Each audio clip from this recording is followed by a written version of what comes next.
Welcome to Jason Talks Geek. I'm Jason and I like to read comic books, and welcome to my geeky show where I like to talk about geeky things with geeky people on a geeky couch, and I rearrange the action figures.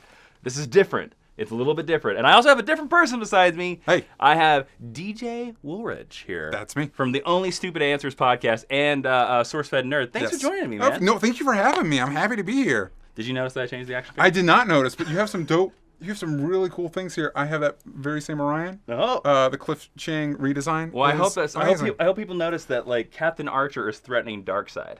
Yeah, and there's a very heavy fourth world theme going on here. So look at that. There you go. All right, guys. So let's move on into the stuff that we're going to talk about because we like to have conversations about geeky things. And just for your note, in case you get tired of anything that we're saying at any time, you can click on any of these things down here, skip ahead. Let's go to the first topic. Ben Affleck tweeted a very interesting video this week. Yes, he did. A video of a on-screen movie version of Deathstroke, and I thought a pretty badass costume. Would you like the costume? It depends. If it's the movie Deathstroke, I don't know if it is on par with the other designs of the movie characters, because I think so far DC has knocked it out of the park with the costume designs.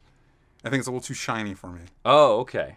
That's it. Well, we don't really know any of the details of this video, yeah, like where it came from, like what's the context. And I think it's very interesting that he just like tweeted it out, and Warner Brothers was just like, "Yeah, Ben, go ahead. You made Argo. Have fun."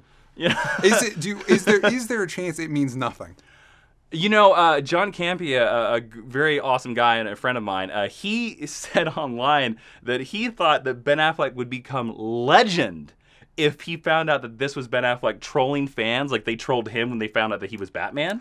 That's amazing. I now want that to be the case. I happen to believe that it's a photo test or a costume test for the Batman solo movie that they're doing on the Justice League set. Well, that's another question is, could he be in Justice League? He could be. Yeah. And what an awesome cameo that would mean for the Justice League. But, you know, Deathstroke's there. He's a very large DC villain. Yep. He's very tied to the Teen Titans. That's the thing that excites me the most is, can this Batman solo movie have a lot of connections to the Teen Titans? I think if you're going to have Deathstroke as your villain, you should make it more about Robin than Batman, because I think Deathstroke is bigger than just a Batman villain. Okay, I can see that. Because I associate him more with Teen Titans, Green Arrow. He is a world build. Yeah, he's like only recently in the last 15 years become a Green Arrow villain. Yeah, but I guess it's like Batman has so many. Like, do you need to give him Deathstroke? He has. I can't think of a character who has better villains than Batman. Like, I would say a close second is Spider-Man. Yeah, Spider-Man has good rogues and Flash has good rogues. Yes. Yeah, totally. Okay, so let's. I thought the question of we think Deathstroke's going to be in the Batman solo movie. Who do we want to play Deathstroke? What actor out there do we think could handle Deathstroke? And I want to hear your choice, DJ. Who do you think a good actor that you could stand against Ben Affleck? Well, it's tough because it's like you want somebody that has a presence. You want somebody that really stands out as a physical threat to Batman. And so it needs to be somebody that's intimidating. And I think you go big or you go home. And so I was thinking, who's a bigger actor than Denzel Washington that could portray the physical aspects? Are you excited for Magnificent Seven? I have mixed feelings about Magnificent Seven. I'm excited for it. I think Denzel Washington's been doing a lot of those. He did Equalizer a couple years back. Man on Fire. All these Tony Scott movies. Yeah, and so it's like I think he's open to the big summer tentpole Magnificent Seven, and if somebody needs to snatch him up to do a superhero movie. Yeah, I also think I like your choice that you're going to race Ben Deathstroke too, because to me Slade Wilson doesn't have to be white. You know, so I think that's a great choice. My choice, I was thinking about this because I was trying to think about somebody that, again, could have the presence, but would seem experienced. And also, I wanted somebody that could, like, really hold their own against Ben Affleck. Yes. Now, he might be a little old, so I have a secondary choice as well. I went with Sean Bean. I think that's great. I've been rewatching the first season of Game of Thrones. Yeah, holds up? It's great. And he could be great. I think, he might, because I looked up his age. He's 57. So he is on the old side. He's topping out a little bit. But Slade Wilson is supposed to be a little bit older. Yeah, and typically. also, Slade Wilson could Slade Wilson has never been the same age as Batman in the comic books. He's always been a little bit older. The idea is that... And we have an older Batman in this. We do have an older Batman. We have a Batman that's in his mid-40s. Yeah. So I don't think it would be any kind of a stretch to have a Deathstroke that's in his 50s. Yeah. Now, if you do think that Sean Bean's a little old, I did go with a secondary choice. I think Gerald Butler. Yep. Who he definitely needs a role. He needs something that he can sink his teeth in besides 300 and Olympus Has Fallen. Oh, that's right. He's in those movies. Yeah. And London Has Fallen. Yeah. I want to see Toronto Has Fallen. Mexico City has fallen. Get on it. Sydney has fallen. You have so many options. Yeah. Jakarta has fallen. I had a backup choice as well because maybe Denzel's a little too pie in the sky. He might think comic book movies are below him. They're not. Yeah. But no. but Nikolaj Coster-Waldau, I pronounced it wrong. You know who I'm talking about. Nikolaj Coster-Waldau. There you go. Waldau. You know him as Jaime from Game of Thrones. Jaime Lannister. If you wanted a little bit younger, a little bit more physical, maybe Deathstroke, a little more charming James Bondish Deathstroke. I actually think of that as an inspired choice. Nikolai should definitely be a superhero character of some type. I don't know where to put him, but in the Marvel or DC universes, he needs to be a character in there. It's tough when it comes to trying to fan cast these things because there have been so many superhero movies at this point that have sucked up so many people. Yeah, it's crazy because I recently saw Hell or High Water. By the way, I really want to see it. I've heard amazing things. Amazing film. Definitely go see it. It's not going to be my pick with the quick review, but it's great. One of the best films I saw this year. Nice. But when I was describing it to friends, I was saying that I was going to see a film where Captain Kirk and Angel team up to fight Obadiah Stane. Ben Foster, you didn't choose your reference for Ben Foster to be his wizard character from Warcraft, whose name I can't remember? No, because I hate that movie. So, okay, cool. Denzel Washington, I could go on that, and Sean Bean. I think great choices, guys, for Deathstroke in the Batman movie. Let's move on to our next topic.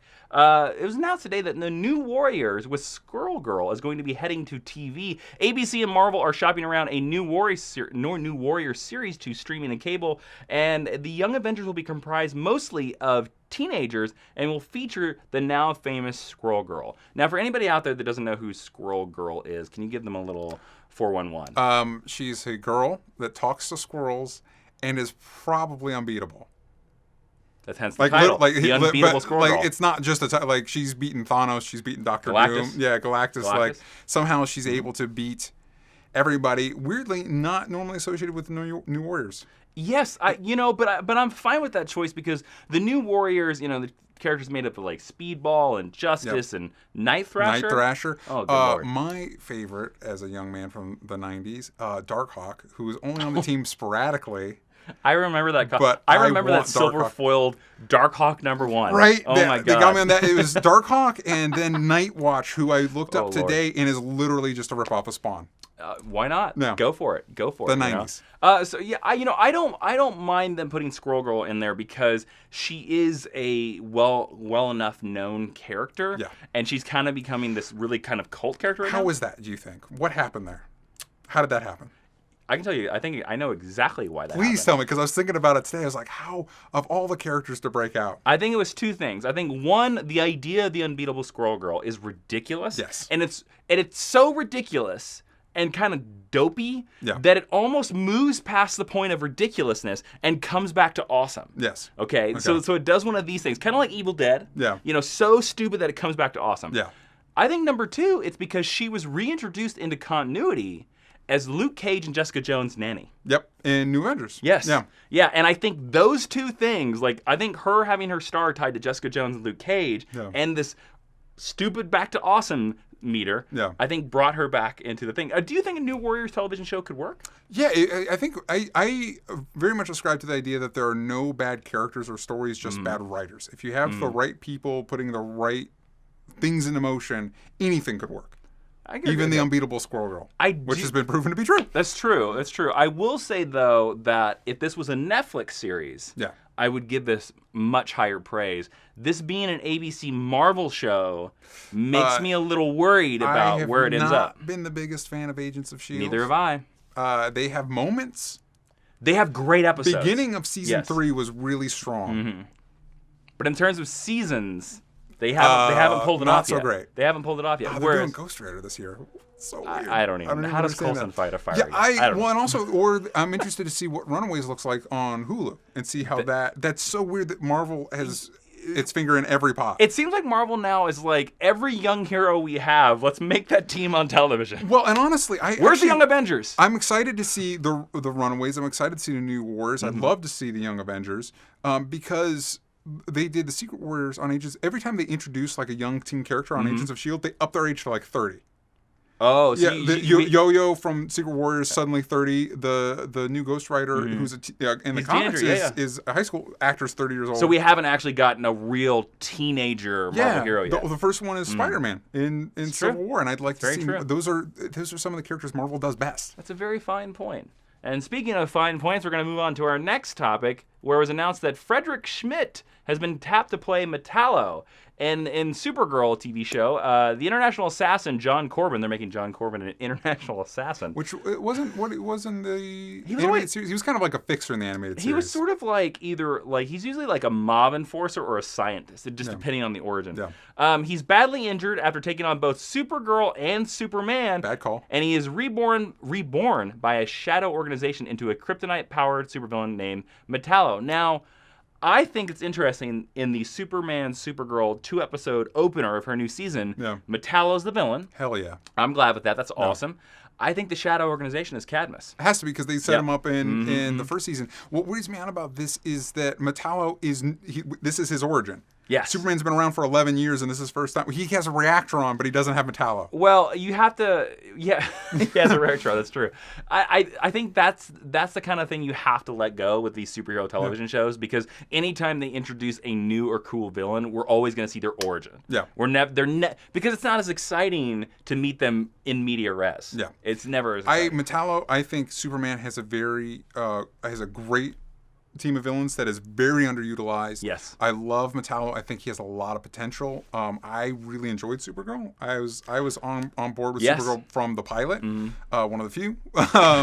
And I'm excited that Superman's going to be part of it. The more they touch on that world, I think it's a good counterpoint to what they've been doing with Man of Steel and everything. I think, to be honest with you, I think another thing that Supergirl joining the CW television universe is kind of, to me, seems like a breath of fresh air for this show, because it seems like they're doing just what the Arrow and Flash does and Legends did in their first season, doubling down on the comic book goodness. Like, we're throwing Superman in there. Here's Metallo. Here's Miss Martian. Here's this character. Here's Snapper Carr. Yeah, we're getting Miss Martian and Snapper Carr. We've got a lot of the Young Justice team members from that classic cartoon in there, so maybe we can get some of that action going on. So let's talk about this. Okay, so we talked about all the comic book goodness. Yes. What other DC villain, we don't have to make it Superman, would you really want to see on Supergirl in season 2? Mr. Mixel-Spitalik. Mixel-Spitalik. That's how you say that. Yeah. Yep. If you want a refresher, go. I'm sure the clip is online. The episode of animated Superman where he spells it out.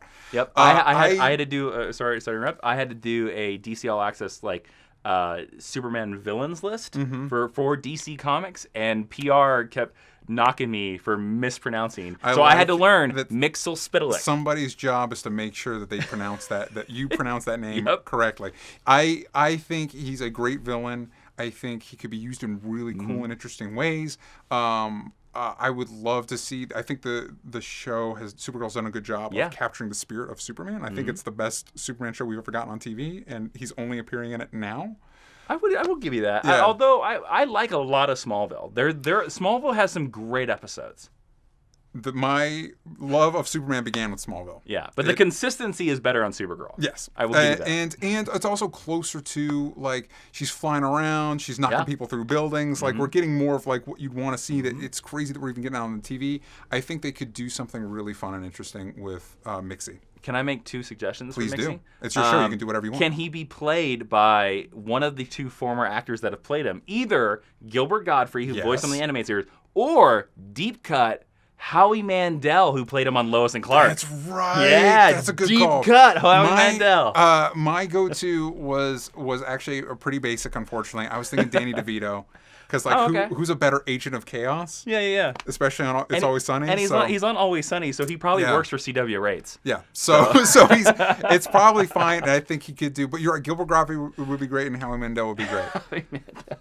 Oh, I'd be shaved head. Howie Mandel, America's Got Talent. Howie Mandel as Mr. Mix-a-Lot. But like the stuff you could do with him is he could because he can do anything. He could suddenly turn James Olsen into the Jimmy Olsen we all know, red-haired with freckles. That's true. You know what I mean? He could turn him into Turtle Boy and make exactly and make jokes about Supergirl. It'd be a good way for Supergirl to poke fun of itself and give One of the things I like about Mixie is he forces Superman to show his cleverness. That's true, and that would be cool to see in Supergirl. I actually kind of think if they ever do Mixel-Spittle, they're just gonna like cast an older gentleman who kind of looks like unassuming and unthreatening, and then you're gonna find out that he's Mixel-Spittle. I have a feeling that's the way they're gonna do. I do not think they're gonna CGI a little man with a top hat. No, and you don't need to. No, you don't at all. My choice, I would pick Cyborg Superman. Simply for the reason that in the New 52, they have introduced this really interesting concept that Kara's father is the Cyborg Superman. Yeah. And that's what the Supergirl Rebirth series is going to be dealing with and stuff like that. And I think that's such a fascinating idea that her dad has survived the explosion of Krypton, but the only way he survived was to like basically turn himself into this grotesque machine. Yeah. And I forgot what I was going to say.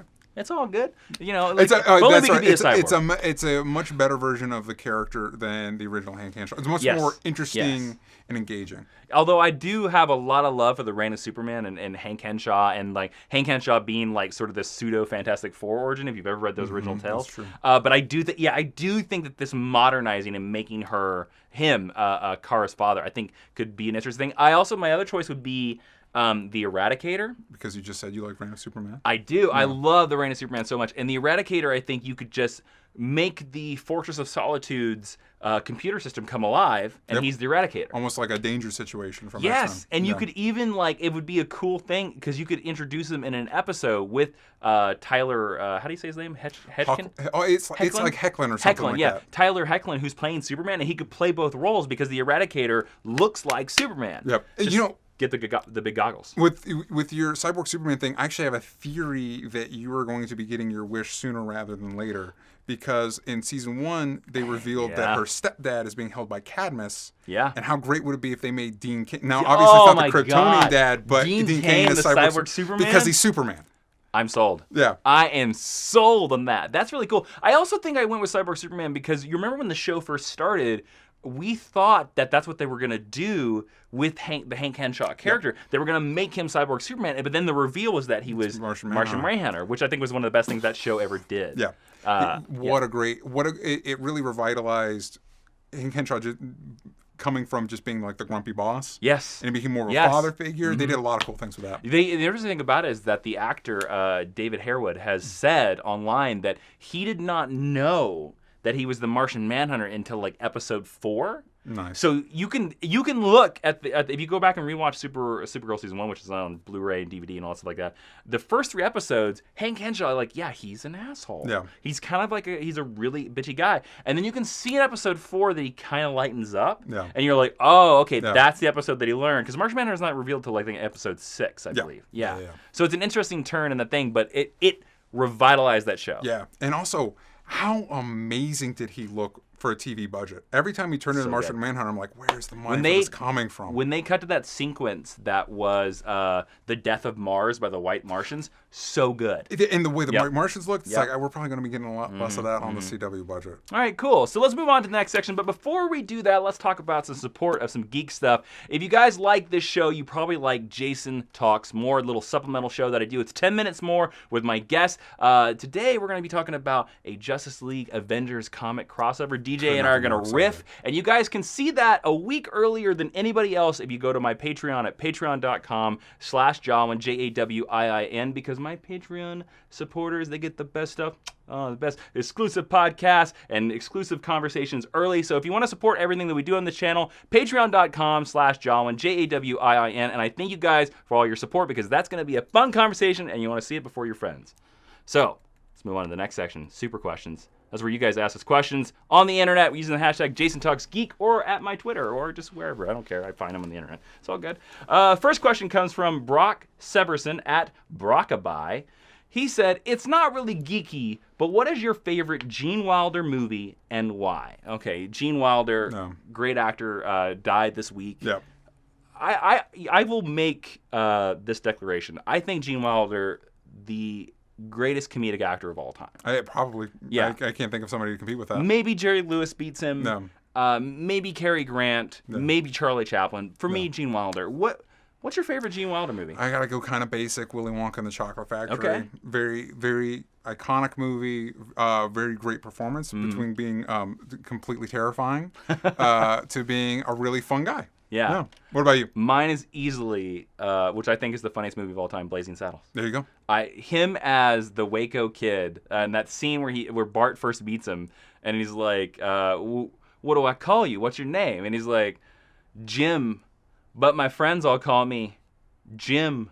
Like, it's just so brilliant, his delivery. And the interesting thing about that movie is that I found out is that he wasn't supposed to play that part. The original actor that was going to play the Waco Kid dropped out the day before they were going to start shooting. Whoops. Mel Brooks called Gene Wilder on the phone. Can you be on set tomorrow? And Gene Wilder was like, yes. That's crazy. And he did that movie basically on the spot. And he, brilliant. Amazing. Brilliant. Amazing. All right, so let's move to the next question. Tristan Shields at Grand Moff Shields asks, how often should creative teams stay on a title? Snyder and Capullo got to do 51 issues. How many will Tom and David Finch do? They're talking about Batman, of course. Let's not talk about the Batman run specifically. I want to ask you, you're a big comic book fan with me. What do you think this question? How long should a creative team stay on a comic book title? As long as they have stories to tell. Like, as long as they're not stretching. You know, like if it's 6 issues. Warren Ellis and Declan Shalvey did 6 issues of Moon Knight that were amazing. Great run. And then they left. And they just set it up for creative teams to go on. Do you think there's a minimum? I mean, like, I would say probably at least 6 issues, or else I wouldn't count it as a run. Yeah, got it. You know? Okay. Can't be a one-shot. Yeah, it can't be one shot because then it might be a cool take on the character, but it's not really a run, you know? Yeah, totally. Yeah, as long as you're it's kind of like with TV shows. Like, there probably is a limit because, like, a TV show is good for about 5 to 6 seasons. Yes. And then it starts to feel a little stale. I would say it's also the same thing. One of my favorite comic book runs of all time is the Mark Waid Flash run. They're going to be collecting that finally here in a couple months. There is a point in that run that you can kind of tell that Mark Waid is done. Yeah. Or that Mark Waid probably should have just left the book. Yeah. Because it's great, and then you read it and you're just like, I guess it's okay. Well, and you even have runs like one of my favorite X-Men runs of all time is actually Rick Remender's on X-Force, his Uncanny X-Force run. Oh, yeah. And it's all good from beginning to end. But once it hit the peak of the Dark Angel saga, after that, it's like, it's still good. It's just, there's literally zero way it could be as good as that. Yeah. For me personally, I agree with you that it's as long as they stay. I personally, just as a personal choice, if you're a creative team and you're an artist and you've bonded together, I would like to get 10 to 12 issues out of you. Solid. Because that way, to me, 2 trades. Yeah. So it's 2 trades, and that way, like, I feel like, because we never remember the runs that are only 6 issues, except with very few exceptions, like Moon Knight and stuff like that. But I feel like if you got 10 issues, like, that's a good solid. That's a season. Yeah. You know, television. That's a good solid. You know, almost that's a year. Yeah. So that's your minimum. Yeah, because all the great runs that I love, Jonathan Hickman on Fantastic Four, John Byrne on Fantastic Four. I don't know why I'm mentioning only Fantastic Four. Grant Morrison on Batman. Yep. They're all... What a great run. And I would even include the Batman Incorporated and the Batman... Yes. It's one consistent run to me. They're all past 10 issues. Yeah. You know, one of the ones that I really like, Mark Millar on the Ultimates, he did 2 volumes of 13 issues. Yeah. You know, so it's like just enough. Do you have a cap? Do you is there a too long, you think? You know, I say 100 issues is probably where you should stop. Brian Azzarello, Eduardo Riso on 100 Bullets. It was 100 issues in that 100 issues. And I think that was great all the way through. Because there are a lot of Vertigo series out there that stop in the 60s or 70s, and that kind of seems to be the sweet spot. That feels like the TV season 5 to 6 season rule. 60-ish issues seem to be the same equivalent. Yeah, I'm a weird person too, because I kind of feel like because I'm a big Star Trek fan, and Star Trek Next Generation ended in season 7. I'm kind of a big believer ever since then that I'm like, your television show stops in 7. You can end at 5, but you don't go past 7. Yeah. Like 7 where you stop. So there you go, Brian Michael Bendis. You need to stop writing Spider-Man. Yes, You've had your time. You're done. You're done. Okay, let's move on to the next question. Kyle Naronha. Naronha? How would you say that? Naronha? I think you're on it. Okay, at Kyle_Naronha, he said, who would be a better wingman, Booster Gold or Guy Gardner? So I saw this tweet. Yep. And it took, immediately, I was going to say Booster Gold. Like, why would you even want to hang out with Guy Gardner? And then I realized, older, more mature Guy Gardner that's had a yellow ring, Guy Gardner that's had a red ring. The current Guy Gardner, if you wanted somebody to have your back, probably Guy Gardner. Because Booster Gold would try to take the girl from you, I think. Interesting. Don't you think? Don't you think Booster Gold? Booster Gold's gone through some stuff too. He's a little more mature than he used to be. I go Booster Gold because I think he can pick up the ladies a little bit better than Guy. Yeah. I think Guy would steal the girl from you too, and he'd be a dick about it. Yeah. Booster would steal the girl and just be like, "We'll get it next time," and I like that better. And truth be told, with Booster Gold, you get Skeets hanging around, so that's fun. And ladies like robots. It's a fact. Yeah. Or if you're picking up men like robots too. Like robots Everybody likes robots. Yep. There you go. Who doesn't like robots? Anybody in the Terminator universe? No one. Yeah, Skynet. Final question comes from Jerry Ahern on Facebook. He said, Jason, who wins? Jason Voorhees or Jason Bourne? I think Jason Inman wins. Wow. That's my Jason. The fight of the Jasons? The Jasons. See, I think Jason Bourne takes it. I'm the same here. Like, Jason Voorhees is so slow. Unless you're a teenager, Jason Bourne is way too well equipped. Yep. He's so fast with his fists, and he's great at found objects. Yeah. So if Jason Voorhees drops that machete for a second, Jason Bourne has it. Or if Jason Bourne's around any of the areas Jason Voorhees hunts you down, like farm buildings. I don't know what that is. Like weird alarms are going off. like a farmhouse or something. Like you're done for. Did you see Jason Bourne? I did. Wasn't a big fan of it. What did you think of the enhance moment? I couldn't believe where they have the pictures. She's like, enhance. And I'm like, this is happening. I can't believe this is happening.